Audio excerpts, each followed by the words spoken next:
So the rule of five is really how we begin to think about building an income. So what we say is, let's just imagine you've got 5 products, okay? And we're going to sell those 5 products in 5 countries. Now, before you freak out, don't worry, it's really simple. We explain more of that in the training and stuff. Don't freak out, okay? So 5 products, 5 countries. We're going to make an average of 5 sales a day per product per country at an average net profit of $5. Now, we're not telling you you only sell things for $5 net profit or anything like that. This is a simple framework, okay? So within the framework, when you multiply that out over 30 days, that's a net profit of $18,750. So almost 20 grand, right? Everyone just finds like, what?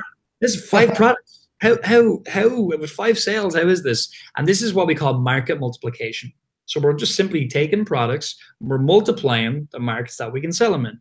And so the big thing about it is you don't need products that sell 100 a day. Everyone's going to tell you that you do. You don't. You want what we call BEST products: boring products, established products, sustainable products, and tangible products. What that means is a boring product, a plastic shoebox. Boring as hell. It's not something that is going to be super sexy. It's not something people are going to be rushing to sell. Number 2, it's established, right? These plastic shoeboxes, they've been around a long time. It's not something that's like an iPhone 7 cover, which is long dead, or an iPhone X cover. And whenever you watch this interview, the iPhone God knows what. It's like it's a trended thing. It's gonna die off over time. So we want something that's established for a long time. Sustainable, something that's going to continue to sell.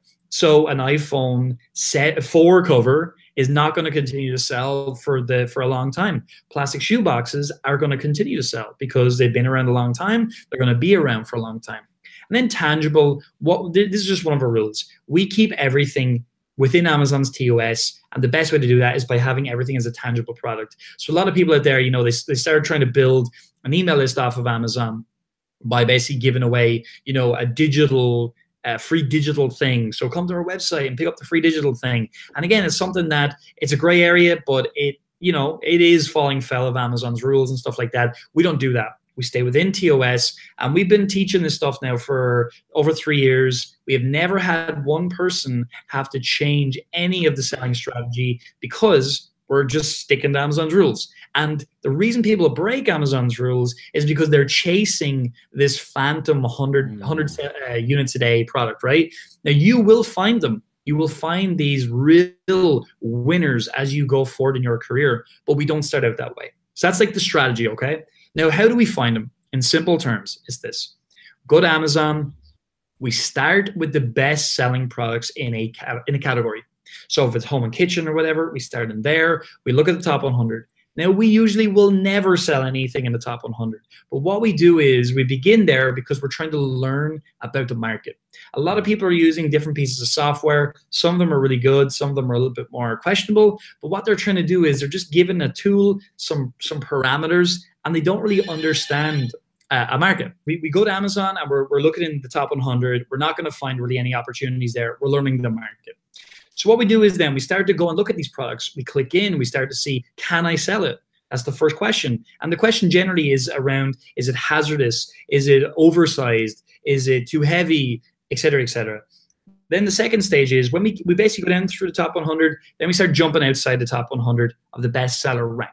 Okay, in each different category. And then we start to see, well, like some of these products are ones that are, they're deeper and deeper than the BSRs, but we always start with, can I sell them? Because we bought products in the past, Steve, which were like hazardous, and we can't sell the damn thing anymore. We make these silly mistakes. So that's where we start.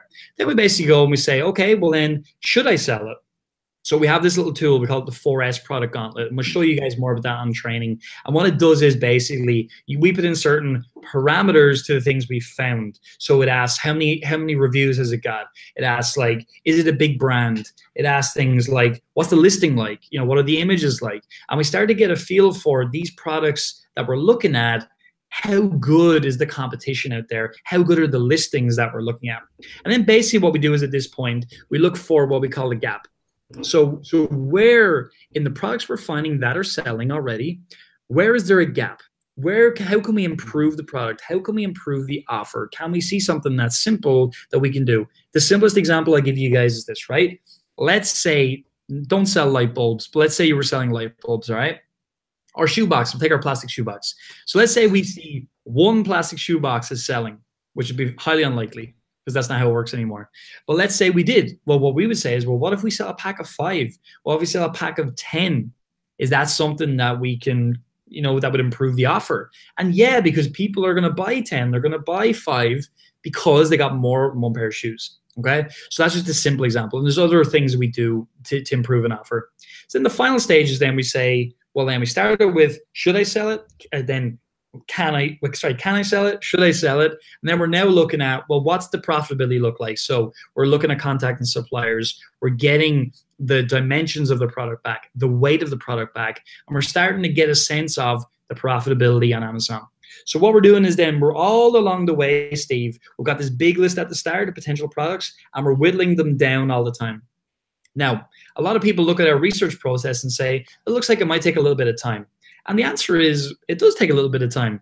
But you are finding a product. Our products sell for 3 to 8 years. We got products still selling that were found even before I met Robert, to be totally honest with you. Robert actually was selling them before he met me. So if you got to look at it and say, I'm actually finding assets here that I'm going to sell for years. I'm not finding something on a piece of software that everybody else is going to find because that's what they're looking at. And because you got a different business model, you're looking to sell smaller quantities, more countries. You're in the situation where you're selling things that most people aren't even looking at.